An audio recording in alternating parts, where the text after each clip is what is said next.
আজকে আমরা খুবই পপুলার একটা টাস্ক নিয়ে আলোচনা করব। ওকে, এটা হচ্ছে মাল্টিভেরিয়েন্ট সিলেক্টর। এটা অনেক পপুলার হয়ে গেছে রিসেন্টলি, কারণ আমাকে অলরেডি 2-3 জন নক দিয়ে বলছে ভাই এটা কেমনে কি করে।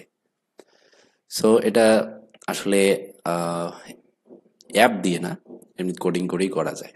তো অনেক অ্যাপ আছে এরকম মাল্টিভেরিয়েন্ট সিলেক্টরে। আমরা যদি এই যে অ্যাড বাটনে ক্লিক করি, তাহলে আমরা এখানে দেখতে পাবো যে কালার সিলেক্টর আছে, আবার এরকম করে সাইজ আমরা সিলেক্ট করতে পারি, আবার এখান থেকে কোয়ান্টিটি আমরা আপডেট করতে পারি। ওকে, আবার আমরা যদি আমরা এটা যখন আমরা অ্যাডে ক্লিক করলাম, এটা অ্যাড হয়ে গেছে, কিন্তু কোথায় অ্যাড হয়েছে? কার্ডে না। ওকে, এটা কিন্তু কার্ডে অ্যাড হয়নি, আমাদের এখানে একটা এক্সিস্টিং আছে, আমি এটাকে রিমুভ করে নিই। সো কার্ডে অ্যাড হয়নি, এটা আমার এইখানে শো করাচ্ছে জাস্ট যে $এত একটা আইটেম এখানে অ্যাড হয়েছে।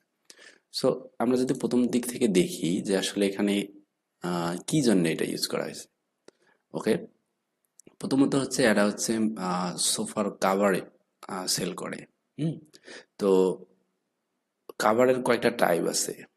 যেমন হচ্ছে seat cover, back cover, chest cover এবং পিলো কাভার। ওকে, তো এই কাভার গুলো হচ্ছে ডিফারেন্ট সাইজের আসে, ডিফারেন্ট কালারের আসে। এখন কথা হচ্ছে এটাকে যদি আমরা এমনিতেই যদি এখানে শো করাই, যেমন হচ্ছে প্রথমত আমাদেরকে কালার চুজ করতে হবে, তারপরে হচ্ছে টাইপ চুজ করতে হবে, দেন সাইজ। এখন সেই ক্ষেত্রে হচ্ছে দেখা গেল যে আমরা একটা প্রোডাক্ট একবারই শুধু অ্যাড করতে পারি।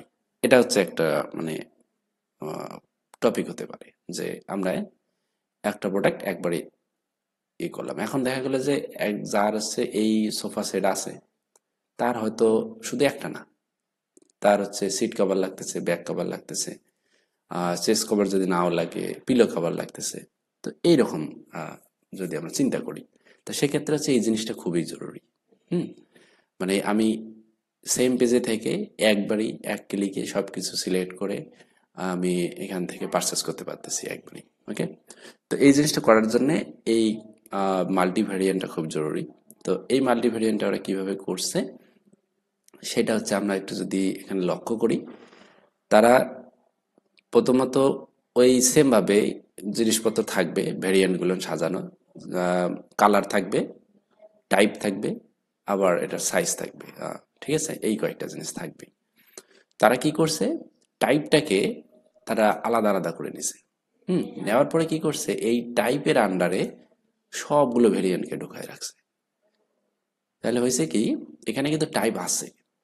টাইপ এখানে যেটা আমরা দেখতে পাচ্ছি, এটা কিন্তু প্রথমটা হচ্ছে সিট কভার, আমরা যখন এখানে ক্লিক করছি, এবং এখানে যেটা আমরা যখন অ্যাড করছি তখন আমরা এটা সিট কভার অ্যাড হয়েছে, সিট কভারের আন্ডারে কোনটা অ্যাড হয়েছে, এই যে প্রথম যে সিলেক্টেড কালার আছে এইটা অ্যাড হয়েছে, এইটার যে সাইজ আছে সেটা এখানে অ্যাড হয়েছে। এবং এখানে আমরা চাইলে কালার চেঞ্জ করতে পারি। এখানে আরেকটা জিনিস উল্লেখযোগ্য ব্যাপার, সেটা হচ্ছে এই যে কালারগুলো আছে এটা শুধু আমি এখান থেকে ভিউ করার জন্য রাখছি। হুম, বা তারা এটা এইভাবে রাখছে, এটা এখান থেকে কালারগুলো ভিউ করতে পারবে, কিন্তু আসলে এই কালারগুলো কিন্তু এই জায়গায় কিন্তু অ্যাড হবে না। আমি যদি এখানে একটা কালার সিলেক্ট করে এখানে যদি আমি আর একটা জিনিস সিলেক্টেড করে রেখে আমি যদি অ্যাড করি, তাহলে এইটা কিন্তু অ্যাড হবে, এই এই কালারের এটা কিন্তু অ্যাড হবে না। ওকে, এই জিনিসটা কিন্তু মাথায় রাখতে হবে। এবং এখান থেকে যখন আমরা অ্যাড টু কার্ট করব, বা আমরা আর একটা অ্যাড করি, আমরা এটা অ্যাড করি এই কালারের জন্য। ওকে, এবং এটা দুইটা অ্যাড করি, এবং এটা যদি আমরা অ্যাড টু কার্ট করি, তাহলে আমরা দেখতে পাবো এখানে দুইটা প্রোডাক্ট অ্যাড হয়েছে, একটা পিলো কাভার আর একটা হচ্ছে আমাদের এটা। ওকে, তো এই কাজটা মূলত সুন্দরভাবে এরা এই জায়গায় করে রাখছে একসঙ্গে।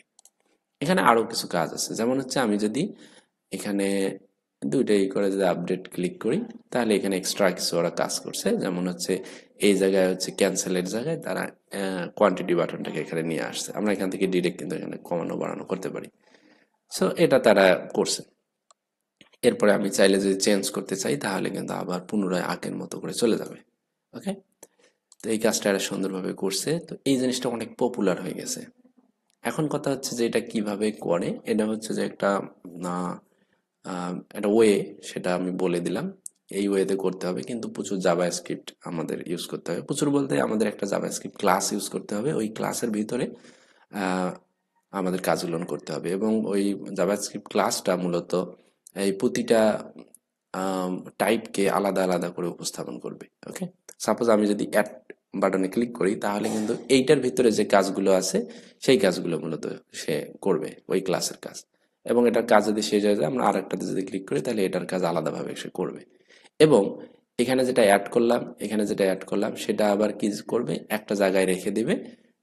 সাপোজ একটা অ্যাডের মধ্যে রেখে দিবে যে আমার ভেরিয়েন্ট আইডি এবং কোয়ান্টিটিজ এগুলান এগুলান আছে।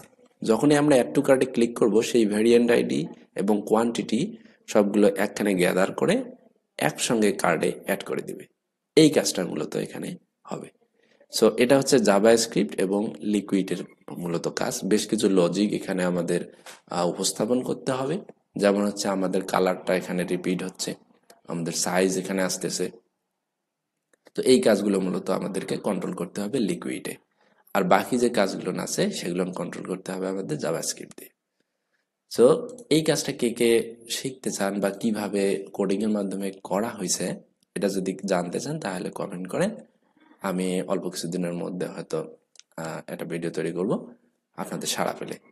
ওকে, তাহলে দেখা হচ্ছে আপনাদের কমেন্টের উপর নির্ভর করে পরের ভিডিওতে। ধন্যবাদ।